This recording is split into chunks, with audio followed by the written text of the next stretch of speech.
that's me. That's right. Just me. Just here, hanging out. Now, you might be wondering, how exactly is it that I got here, came to be where I am? Well, it's actually not much of a long story, per se. Just kind of an average thing. Just simple. Decided to drink a bunch of beers, review a bunch of movies for Christmas, even ones I didn't have much to say. And that's why you find yourself right here. So, sit back, relax, and hopefully you'll enjoy the movie that we have for you today.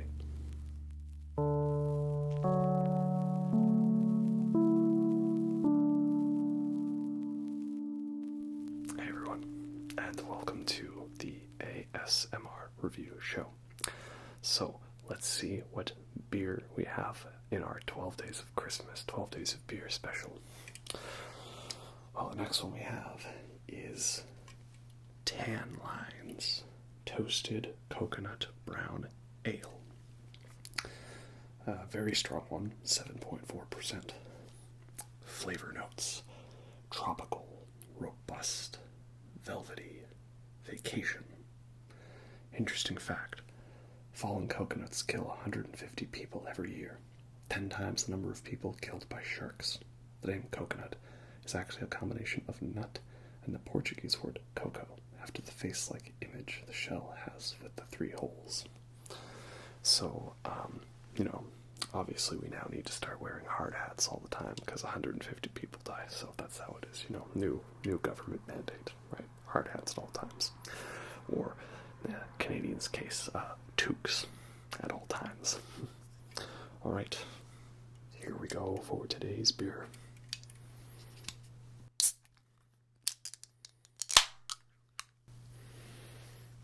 Cheers.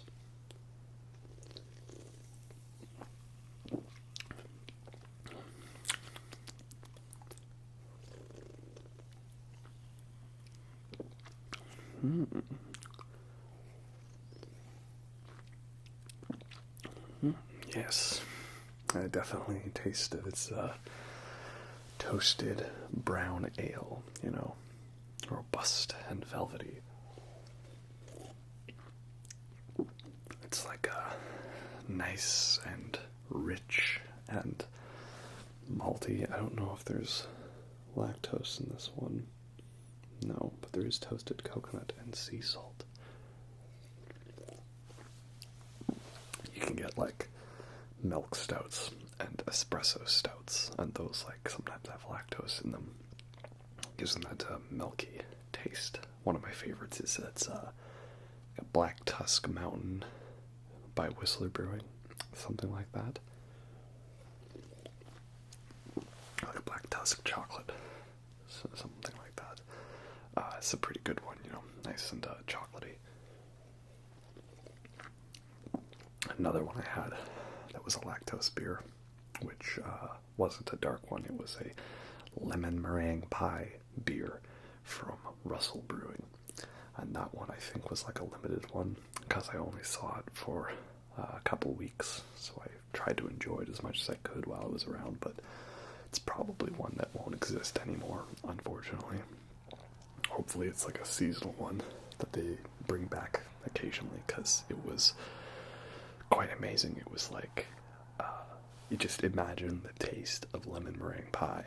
Now imagine there was a drink where you could drink and you could get the taste. That's what this beer tasted like. And it even had that aftertaste you get in your mouth from the crust of a lemon meringue pie.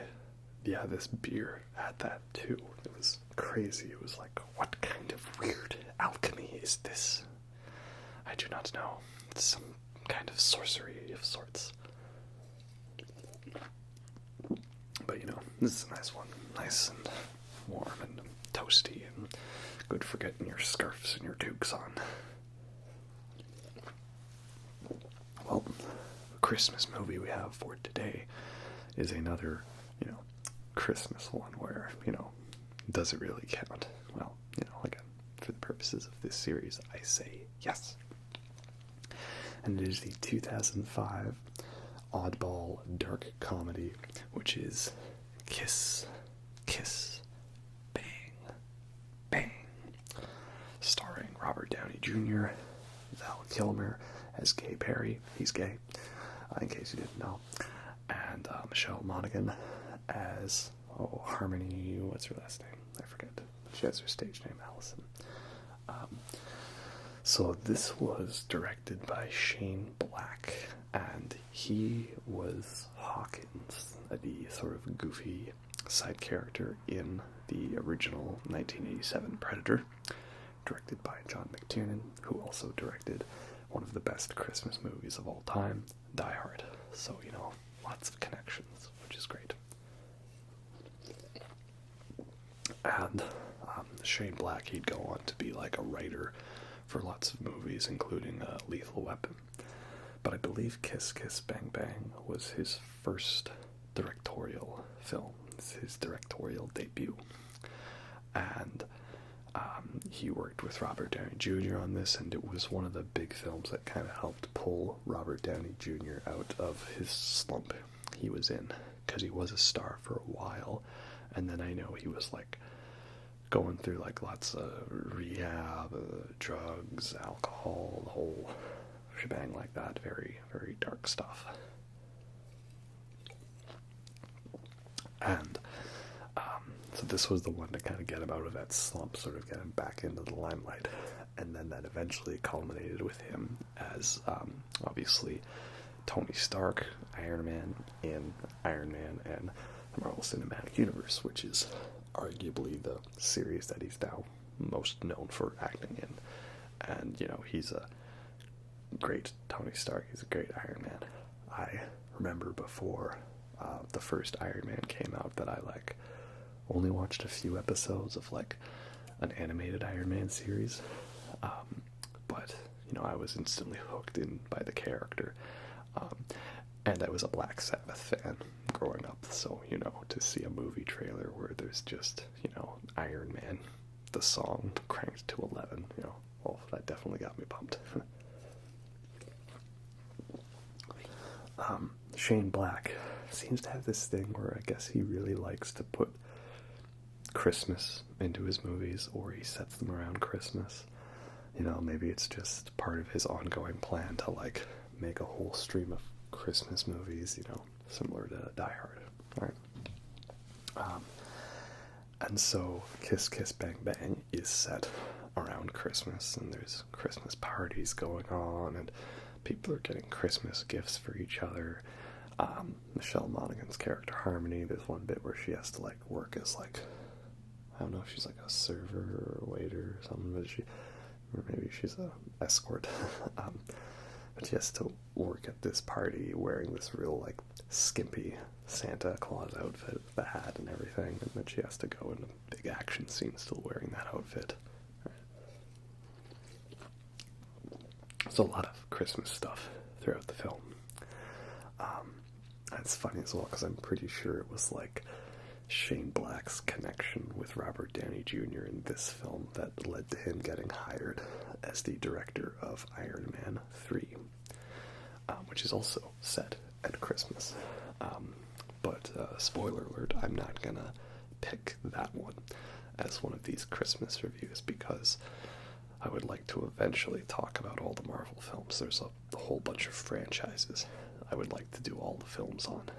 Marvel, of course, being one of them because they have quite a lot of films, and I think I have a lot of things to say about specific ones here and there. I think that my opinion on them is slightly different than your standard critical perspective you'd hear.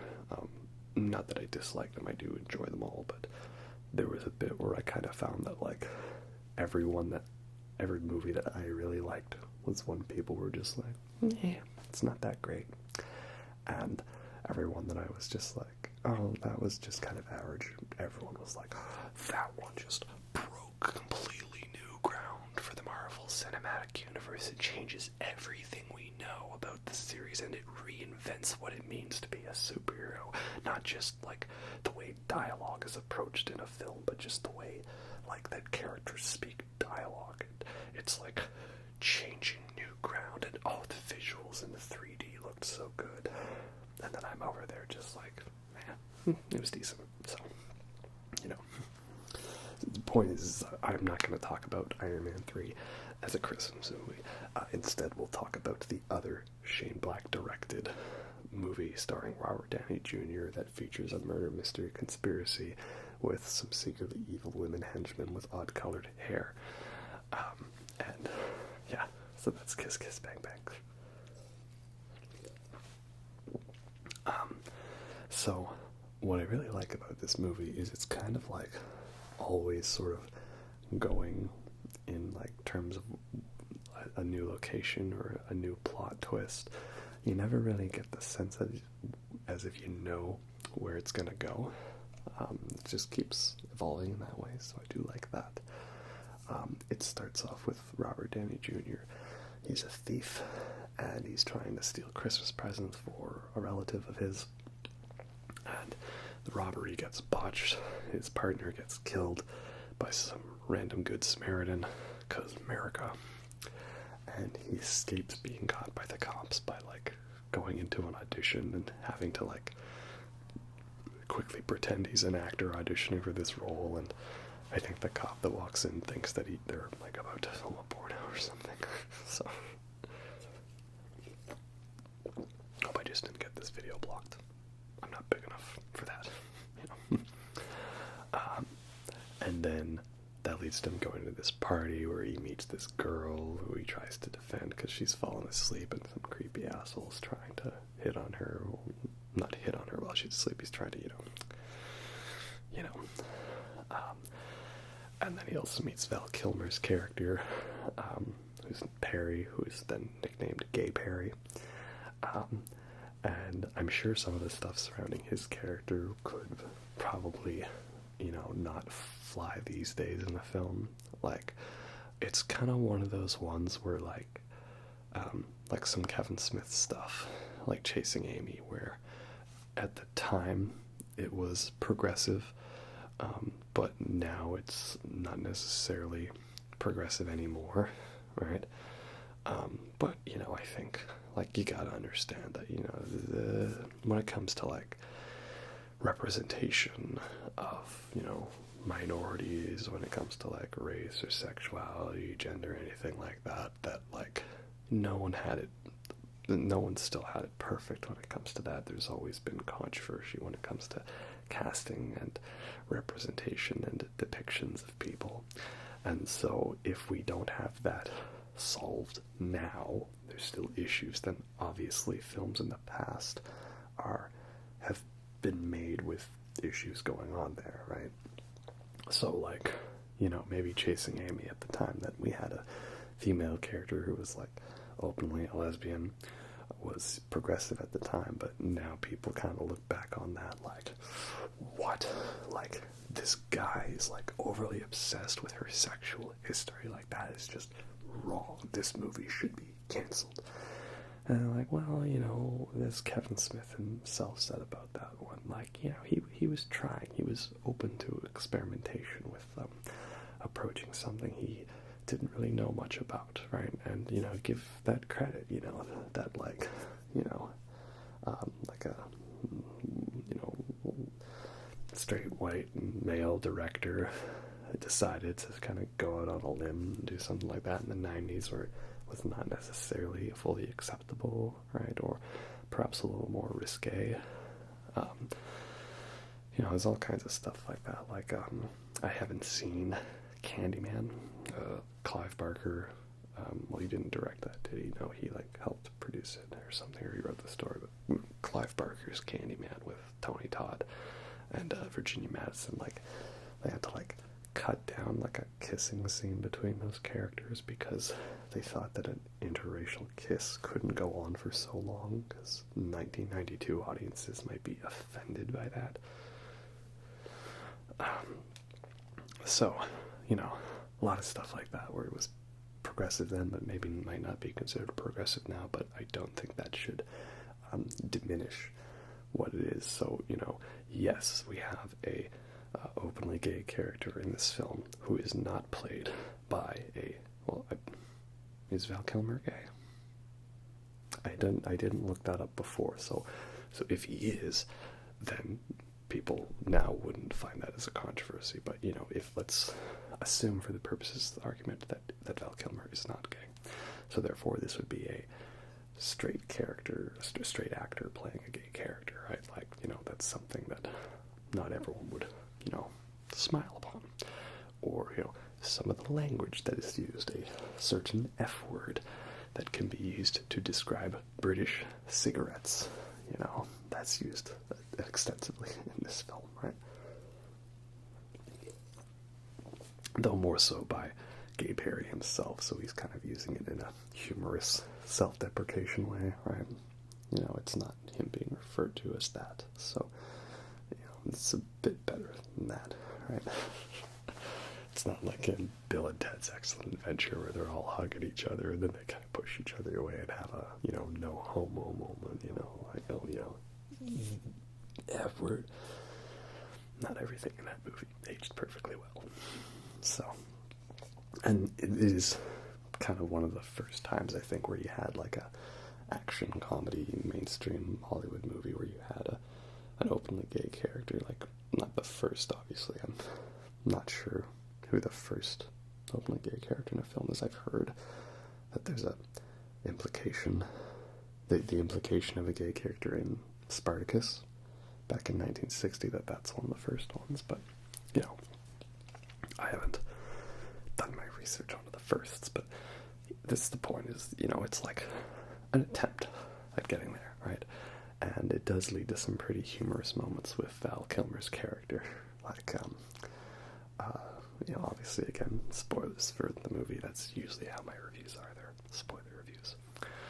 But, like, they get searched, patted down, and then Val Kilmer starts messing with this guy who's torturing in his mind by saying, like, yeah, I know you like me. I know you want me. I've seen it. I understand it.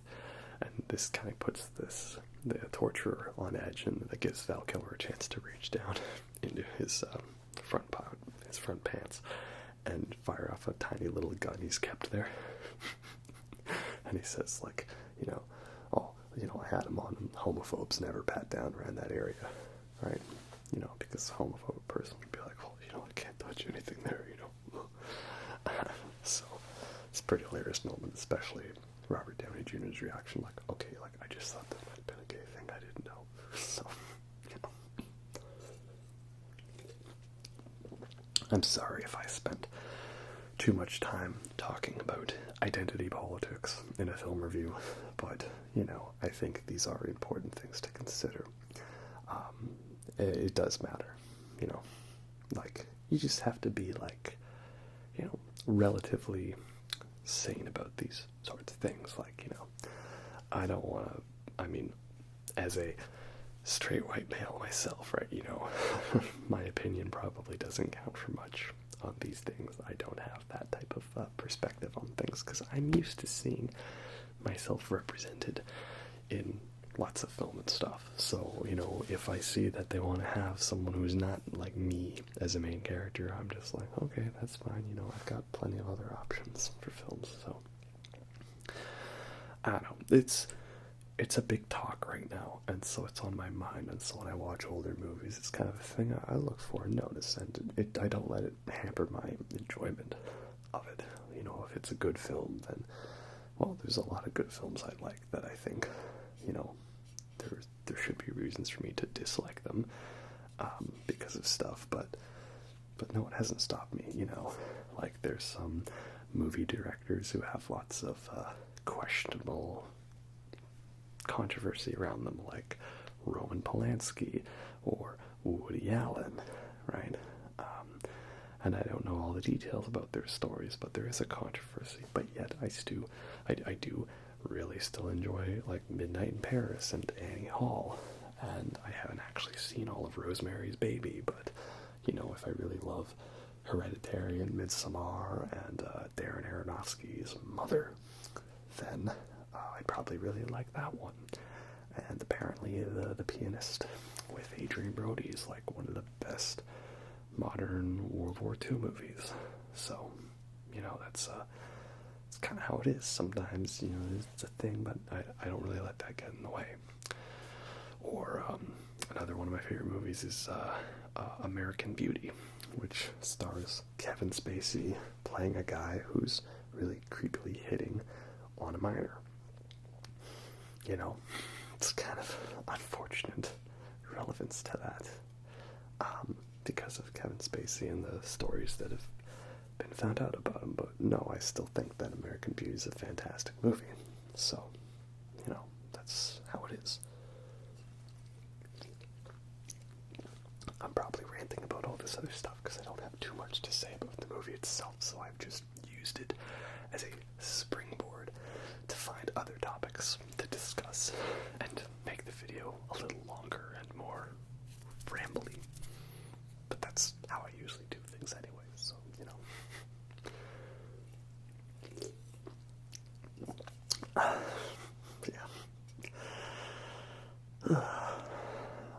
Let's see. What else there to talk about? Some really great lines in this movie, you know. Even before I saw the film, I'd seen a couple little clips and snippets of these moments. One was like, you know, look up the word idiot in the dictionary. What do they see?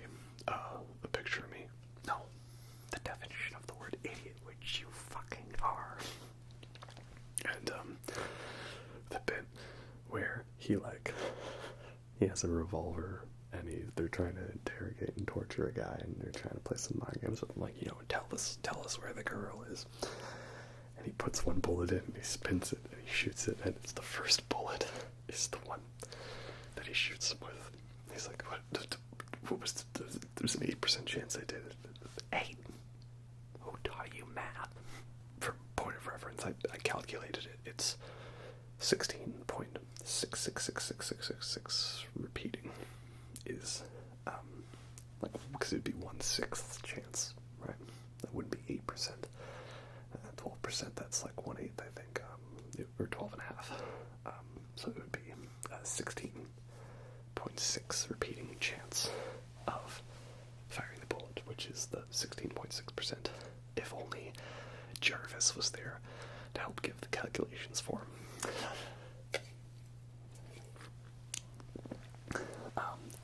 Also, not to annoy any Mean Girls fans, but if I'm gonna pick the mid-2000s movie that features a female character in a real sexy Santa outfit with the hat, I'm not gonna go with Mean Girls and their dance performance. I'm gonna go with Michelle Monaghan in this film. She is very fine, you know. And Val Kilmer is also pretty fine in this film. He's a little older, but, you know, I love his charm in this film. You know, it's a personality thing, right? Personality and confidence goes a long way. See no better example of how much confidence is attractive than Tim Curry in Rocky Horror Picture Show, right? I might need to do a video on that one, but I recently rewatched it. I hadn't seen it in a long time. And Tim Curry comes on screen, right? You know, I'm just a sweet transsexual Transylvania. And I'm just like,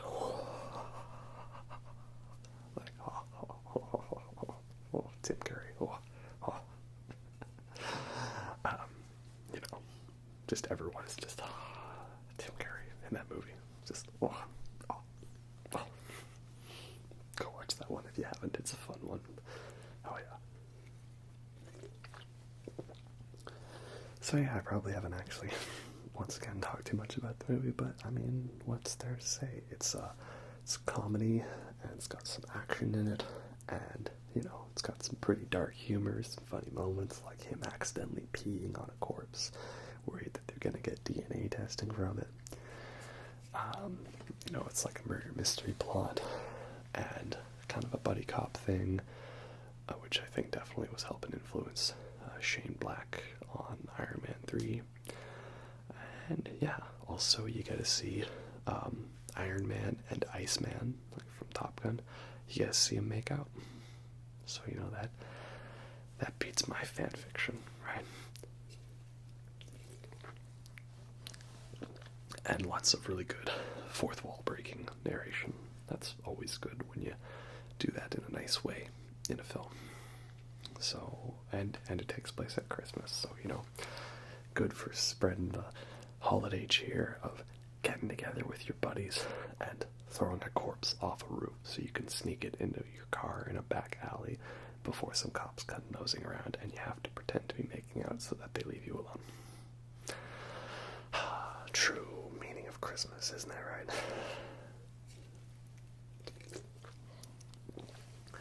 Oh, and last fun fact I have for you. Apparently, Lawrence Fishburne, like Morpheus from The Matrix, or the captain from Event Horizon, apparently he voices that really creepy CGI bear in the commercial that we see throughout the film. So that's pretty cool, Who doesn't want to voice a creepy CGI bear? Anyway, that's about all I have for this one. So, hope you didn't mind my ramble about, identity politics and casting choices, but I think it's an important thing to talk about, and that's how I feel. And if you don't like that I talk about those sorts of things, well, then just go watch the movie instead, and don't watch my review. There's not that many people that watch my reviews anyway, so I don't think we'll be missing much. That's how it is.